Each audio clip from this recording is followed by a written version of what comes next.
welcome back to GORIN Progress, the podcast about personal growth and self-improvement. Today we're going to talk about the power of sharing and how it can have a positive impact on our mental health. I'm your host, GORIN. Let's dive in. You know, we live in a world that often values individualism over community, where people are encouraged to focus on themselves and their own success above all else. But what if I told you that sharing and giving can actually be the key to unlocking your own success and happiness? Some of you may be thinking, what's in it for me? But I truly believe that the act of sharing and giving can be a fulfilling experience that benefits both the giver and the receiver. Whether it's volunteering your time, sharing your knowledge, or simply being kind to someone, giving can create a ripple effect that goes far beyond just one person. And when you give, it creates a sense of connection and purpose that can be incredibly rewarding. Now, I know what you might be thinking, but Gordon, we live in a competitive world. How can we afford to give away our time and knowledge? Well, I'm here to tell you that it's not about giving away everything, it's about finding a balance. When you share your knowledge, it doesn't mean giving away all of your secrets, it means helping someone who is struggling and lifting them up. When you give your time, it doesn't mean sacrificing all of your free time, it means finding ways to give back that work for you. And the benefits of sharing and giving aren't just limited to personal fulfillment. In fact, studies have shown that businesses that prioritize giving and social responsibility are more successful in the long run. And it's not just about making a profit, it's about creating a positive impact on the world around you. I think it's important to acknowledge that we live in a society that often emphasizes individualism and personal gain. It's all about what's in it for me, or how can I get ahead. While there's nothing inherently wrong with wanting to succeed or improve oneself, I think we can all agree that there's more to life than just personal gain.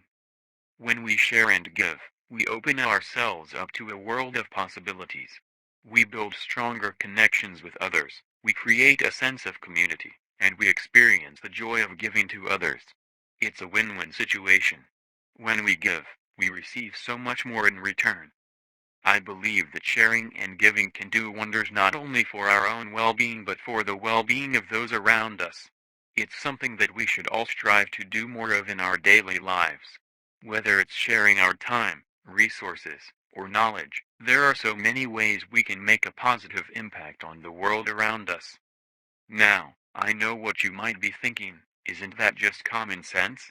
We all know sharing is important. But hear me out for a minute. When we talk about sharing, it's not just about letting someone borrow a pen or a piece of paper. It's about building relationships, creating a sense of community, and ultimately making the world a better place. Think about it. When you share something with someone, whether it's your time, your resources, or even just your thoughts and feelings, you're creating a connection with that person. You're showing them that you care about them, that you're invested in their well-being. And that's something that's sorely lacking in our world today.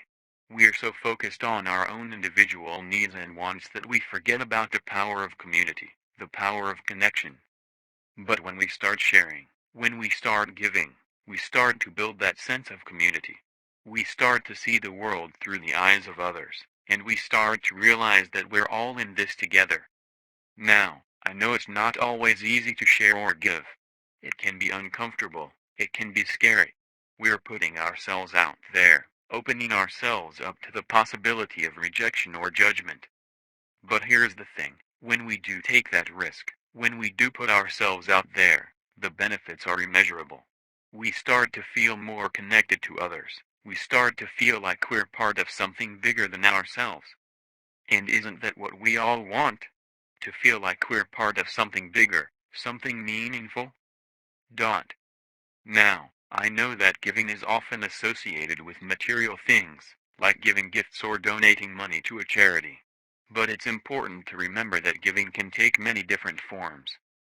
For example, giving your time to help someone in need can be incredibly rewarding. Maybe you volunteer at a local shelter or you spend your weekends helping out at a community center. By giving your time and energy to others, you create a deeper connection between people and you inspire others to give as well. And let's not forget the impact that small acts of kindness can have on someone's day. Maybe you offer a listening ear to a friend who's going through a tough time, or you surprise a coworker with a cup of coffee on a busy morning. These small gestures can create a ripple effect of positivity that can brighten someone's day and make a real difference in their life. Another benefit of giving is the sense of purpose it can bring to your own life. When we give to others, we feel a sense of satisfaction and fulfillment that can't be found in material possessions. It gives us a sense of meaning and purpose, knowing that we've made a positive impact on someone else's life. And finally, giving can be a great way to challenge ourselves and push ourselves out of our comfort zones. Maybe you're afraid of public speaking, but you decide to give a talk to inspire others to give. Or maybe you've always wanted to volunteer overseas, but you've never taken the leap. By giving back in these ways, we can push ourselves to grow and become the best version of ourselves. Many of us have been taught that giving means donating money or volunteering our time. But giving can also come in the form of sharing our knowledge, experiences, or emotions. And this type of giving can be just as powerful, if not more so, than giving material possessions. When we share our experiences or emotions with others, we're not only helping ourselves by releasing some of the weight we carry, but we're also helping others by showing them that they're not alone in their struggles. And this can create a sense of community and connection that is vital for our mental health. Sharing can also help us to develop empathy and compassion for others. By putting ourselves in someone else's shoes, we can better understand their struggles and offer support and encouragement. And this type of giving doesn't have to be a grand gesture. It can be as simple as offering a listening ear or a kind word. In fact, research has shown that even small acts of kindness, such as holding the door open for someone or offering a compliment, can improve our own mental health by boosting feelings of happiness and positivity. But sometimes sharing can be difficult. We may feel vulnerable or ashamed of our experiences or emotions, or we may fear judgment or rejection from others. And that's okay. It's important to take care of ourselves and only share when we feel ready and safe to do so. And remember, sharing doesn't have to mean sharing publicly. It can mean confiding in a close friend, family member, or therapist. The key is to find someone who can offer support and understanding. When I was in college, I had a friend named Rachel who was going through a tough time. She was struggling with depression and anxiety, and it was taking a toll on her mental health. As her friend, I wanted to support her in any way that I could, but I wasn't sure how. One day, I came across an article about the benefits of journaling for mental health. It suggested that writing down your thoughts and feelings could help you process and make sense of them, which in turn could lead to improved mood and well-being. I thought this might be something that could help Rachel, so I decided to buy her a journal and some fancy pens as a gift. When I gave her the gift, she was surprised and touched. She told me that she had been feeling so lost and hopeless, and that the idea of journaling gave her a glimmer of hope. She started using the journal right away, and told me later that it had become a regular part of her self-care routine. She said that writing down her thoughts and feelings helped her to feel more grounded and centered, and that it had made a huge difference in her mental health. This experience taught me that giving doesn't always have to be a grand gesture or a huge financial investment. Sometimes, the most meaningful gifts are the ones that show someone you care and are thinking of them. In this case, the gift of a journal and some fancy pens was a small but powerful way to show my friend that I was there for her and wanted to support her in her journey towards healing and well-being. In our society, we often place a lot of value on material possessions and wealth. We think that the more we have, the happier we'll be. But in reality, the things that bring us the most joy and fulfillment are often the intangible things, like love, connection, and kindness. When we give to others, we not only help them, but we also benefit ourselves. Giving can improve our mood, boost our self-esteem, and even improve our physical health. It's a win-win situation. And I have a special story to share with you all about a woman named Anna. So, Anna was a single mother with two young kids. She was struggling to make ends meet and often found herself in a dark place, feeling like she was all alone in the world. One day, a friend of Anna's reached out to her and asked if she needed any help. Anna was hesitant at first, but eventually opened up to her friend about her struggles. Her friend listened with an open heart and offered to help in any way she could. Anna eventually accepted the help and it changed her life. Her friend introduced her to a support group of other single mothers, who all shared their stories and struggles. Through this group, Anna found a sense of community and support that she had been missing. She started to feel like she wasn't alone in her struggles anymore. Anna also began to see the power of sharing her own experiences with others. She found that by sharing her story with others, she was able to help them feel less alone and more connected. It was a beautiful thing to witness, and Anna's friend was so happy to see the positive impact that sharing had on her life. Now, Anna has become a strong advocate for the power of sharing. She believes that it can truly do wonders for those who are struggling, and she encourages everyone to share their own stories and struggles. Because in doing so, we can all help each other to feel less alone and more connected. So, why is sharing giving? Well, when we share our stories and experiences with others, we are giving them a gift. We are giving them the gift of connection, of understanding, and of hope. And in turn, we receive the same gifts in return. I truly believe that sharing can do wonders, and I encourage all of you to try it out. Whether it's sharing your struggles with a friend or loved one, or even just sharing a smile with a stranger, you never know the impact that your sharing can have on someone else's life. We all know that sharing and giving are important, but have you ever stopped to think about how finding a balance between the two can impact your life and the lives of those around you? Let's start by discussing the benefits of sharing. Sharing can help build relationships and create a sense of community. When we share our experiences, ideas, and resources with others, we open ourselves up to new perspectives and opportunities. Sharing can also help us connect with others on a deeper level, as it shows that we are willing to be vulnerable and open up to those around us. Now, let's talk about the benefits of giving. Giving can create a deeper connection between people and inspire others to give.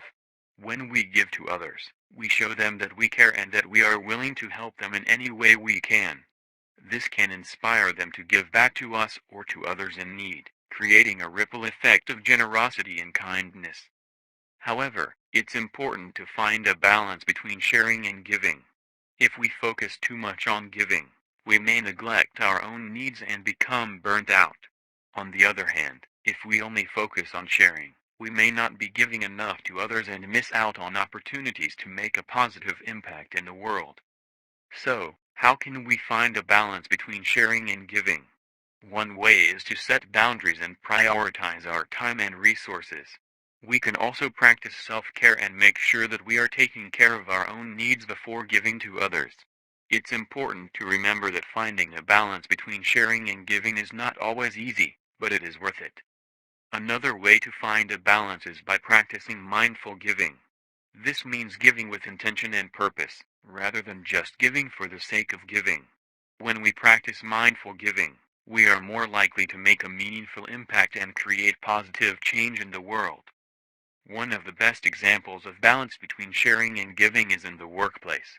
A successful team has members who are willing to share their knowledge and resources with each other to achieve a common goal, but also willing to give credit where credit is due. When everyone on the team feels valued and appreciated for their contributions, a deeper connection is formed, and the team becomes stronger as a whole. Another example is in relationships.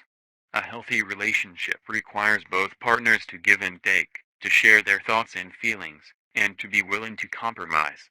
When one partner is always giving and the other is always taking, the relationship becomes unbalanced and unhealthy. However, when both partners are willing to give and take equally, the relationship thrives and grows stronger. Let's take a look at a more personal example. I have a friend named John who is always willing to share his time and resources with others. He's constantly hosting parties and get-togethers, and he's always willing to lend a helping hand when someone needs it. However, John also knows the importance of giving back to his community. He volunteers at local shelters and donates to charities regularly. By striking a balance between sharing and giving, John has built strong relationships with those around him and has also made a positive impact on his community. Now, let's talk about some situations where finding a balance between sharing and giving can be difficult. One example is with family. It's important to share your time and resources with your family, but it's also important to set boundaries and not let them take advantage of you. It's also important to give back to your family, but not to the point where it becomes a burden on you. It can be a delicate balance, but when done right, it can create a strong and healthy family dynamic. Another example is in the workplace when you're working with a difficult coworker. It's important to share your knowledge and resources to help the team achieve its goals, but it's also important to set boundaries and not let that coworker take advantage of you. It's also important to give constructive feedback to that coworker to help them improve, but not to the point where it becomes personal or hurtful. Nowadays, it's easier than ever to share our thoughts, feelings, and experiences with the world through social media platforms like Facebook, Instagram, and Twitter. But it's not just limited to personal sharing. We can also use these platforms to share our time, skills, and resources with others. On the other hand, social media has also been criticized for promoting a culture of superficiality, where likes and followers are valued more than genuine connections and real-world interactions. So, it's important to examine both the potential risks and benefits of these platforms in the context of sharing and giving. One of the benefits of social media is that it can facilitate sharing and giving on a global scale. For example, online crowdfunding platforms like Kickstarter and GoFundMe have enabled people to raise money for various causes, from supporting creative projects to helping those in need. Social media can also be used to spread awareness about important social issues, encouraging people to take action and make a positive impact in their communities. But there are also potential risks involved in using social media for sharing and giving. For example, there have been cases of fraudulent fundraising campaigns, where people use fake identities and stories to deceive others into donating money. It's important to exercise caution and do your research before donating to a cause online. Another risk is that social media can create a culture of comparison and competition, where people feel pressure to present a curated and idealized version of themselves in their lives. This can lead to feelings of inadequacy and even mental health issues like anxiety and depression. So, it's important to strike a balance between using social media for sharing and giving, while also being mindful of the potential risks and taking steps to protect ourselves. At the end of the day, it's not about whether social media is inherently good or bad, it's about how we use it. By leveraging the power of technology and social media in a thoughtful and responsible way, we can make a positive impact on the world and create meaningful connections with others. Some of the challenges that can arise when it comes to sharing and giving. One common challenge is the fear of judgment. We may worry about what others will think of us if we share something personal or offer to help someone in need. This fear can be especially strong when it comes to social media, where we're constantly bombarded with likes, comments, and shares. Another challenge is the lack of resources. We may want to give to others, but feel like we don't have enough time, money, or energy to do so. This can be especially true for those of us who are struggling to make ends meet or dealing with personal challenges of our own. So, how can we overcome these challenges and barriers to sharing and giving? Here are a few strategies that have worked for me and others. First, try to reframe your perspective. Instead of focusing on the potential negative consequences of sharing or giving, focus on the positive impact it can have on both yourself and others. Remember that sharing and giving can be a powerful way to build relationships and create a sense of community. Second, start small. You don't have to make grand gestures or donate large sums of money to make a difference. Even small acts of kindness, like offering a kind word or a helping hand, can have a big impact. Third, seek out support. Talk to friends, family, or a therapist about your fears and concerns. Sometimes, just having someone to listen and offer encouragement can make all the difference. Finally, Use technology and social media to your advantage. While these platforms can be a source of anxiety and pressure, they can also be a powerful tool for connecting with others and spreading kindness. Use them to share your own experiences and encourage others to do the same. Of course, there are also risks and downsides to using technology and social media for sharing and giving. It's important to be aware of these risks and take steps to protect yourself and others.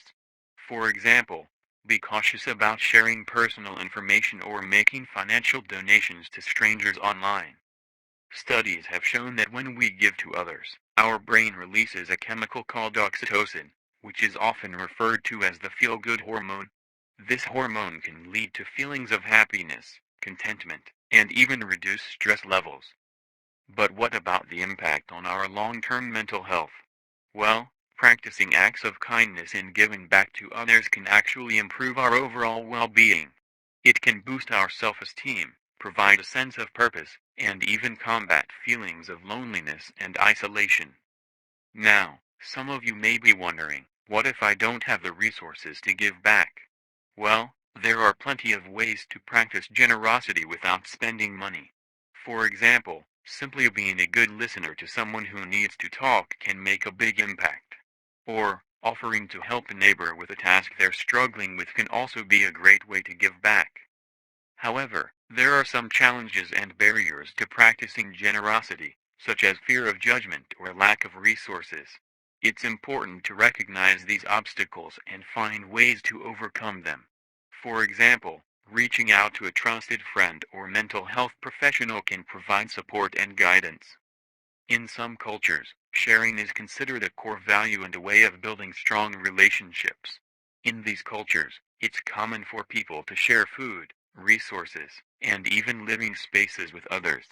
The act of giving is also highly valued, and people are encouraged to be generous with their time, money, and resources.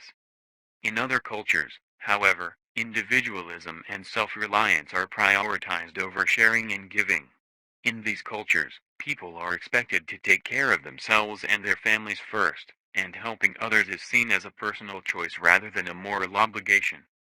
Now, it's important to note that neither of these attitudes is inherently good or bad. They simply reflect different cultural values and priorities. However, understanding these differences can help us to better appreciate and respect the values of other cultures, and to recognize that there are many ways to approach the concept of sharing and giving. But what happens when these cultural attitudes clash? For example, what if you're someone who values sharing and giving, but you are living in a culture that prioritizes individualism? It can be difficult to navigate these conflicting values, and it can lead to feelings of isolation and frustration. So, what can we do to bridge these cultural gaps and promote a more inclusive attitude towards sharing and giving? One approach is to focus on finding common ground. For example, rather than emphasizing the differences between cultures, we can highlight the shared values of compassion, empathy, and kindness that underlie both sharing and giving. Another approach is to lead by example. When we demonstrate our own commitment to sharing and giving, we can inspire others to do the same, regardless of their cultural background. We can also encourage our communities and organizations to create opportunities for sharing and giving, such as volunteering, donating to charity, or organizing community events. The important thing to remember is that sharing and giving are universal human experiences. While cultural values may shape our attitudes towards these concepts, we all have the capacity to be kind, generous, and compassionate towards others, regardless of our background or beliefs. When we think about sharing and giving, we often focus on the act itself. But, it's important to recognize that there are deeper values and emotions that are tied to these actions. Gratitude, for example, is the feeling of being thankful and appreciative of what we have. When we share or give to others, we can cultivate feelings of gratitude within ourselves and in others. Forgiveness is another concept that intersects with sharing and giving. It's the act of letting go of resentment or anger towards someone who has wronged us. When we forgive, we open ourselves up to the possibility of giving and sharing with that person again. It's a powerful way to heal relationships and move forward.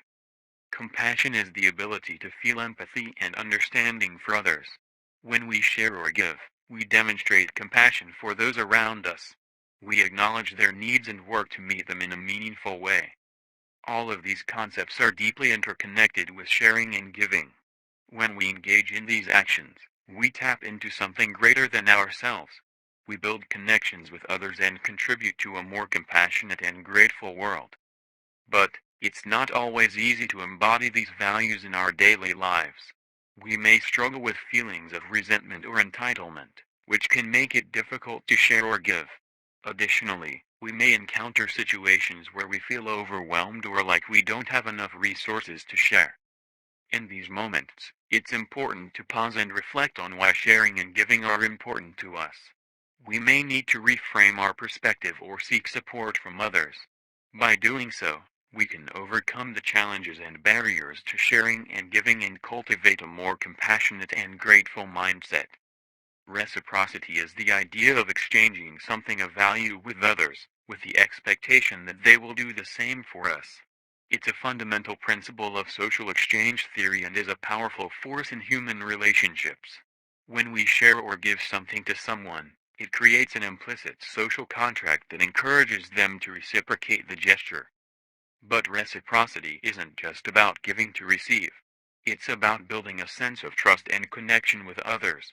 When we share or give without any expectation of something in return, it sends a powerful message that we care about the other person and their well-being. This can lead to deeper, more meaningful relationships and a sense of community. So, how can we incorporate reciprocity into our daily lives? It can be as simple as offering to help a neighbor with their yard work or cooking a meal for a friend who's going through a tough time. By giving freely and without expectation, we set the stage for others to do the same for us in the future. But what happens when reciprocity is one-sided or absent? It can create a sense of resentment and mistrust in relationships. If one person is constantly giving and the other is taking without offering anything in return, it can lead to feelings of exploitation and ultimately, the breakdown of the relationship. That's why it's important to find a balance in the give and take of relationships.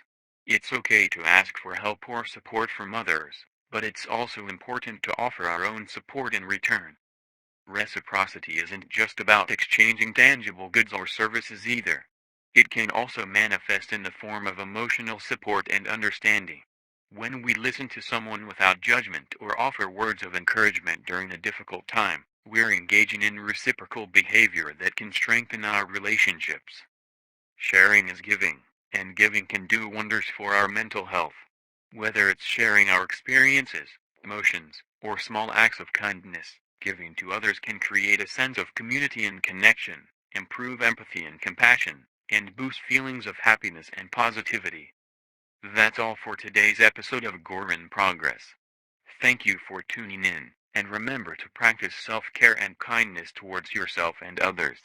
Before we wrap things up, I want to take a moment to thank all of you for tuning in today. Your support means the world to us, and we couldn't do this without you. If you enjoyed this episode and want to hear more, be sure to subscribe to our YouTube channel. We release new episodes every week, and subscribing is the best way to stay up to date with our latest content. And if you really liked what you heard today, don't forget to give us a thumbs up and share this episode with your friends and family. It helps us reach more people and spread the message of sharing and caring. Once again, thank you for listening, and we'll see you next time. Until next time, this is Goran signing off.